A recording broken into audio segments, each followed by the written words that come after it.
Don't people call their dog back when you ask them to?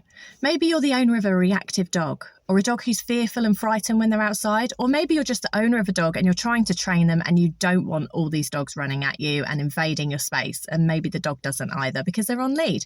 So why don't people call their dog when you've asked them to call it back? Now, we all know the real answer to this is because they can't. They've probably tried in the past. They've called the dog's ignored them, or is carried on charging across a field towards another dog. So they just don't bother. They pretend they can't hear you. You're asking them to call the dog back, and it's as though you're saying nothing. Now, that's a nicer way that it goes. Sometimes it even gets quite ugly. People get very defensive very quickly. And the reason for that is because they feel they're being attacked by asking to have their dog removed from the situation. Because they can't get the dog away, they quickly become frustrated.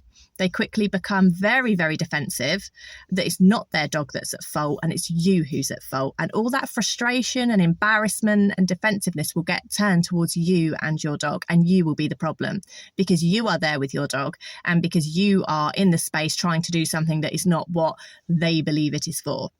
Now, this is very much a them story. This is not a you problem, but in the moment, it's kind of your problem. So what I suggest you do is if you have a dog who's cleared a field to get to you, it's come bounding out the woodlands to get to you, is to walk towards the owner, not in an aggressive manner. I'm not rallying people up to go having a go at anybody. But what you're going to do is close the gap as quickly as you can between the owner and their dog.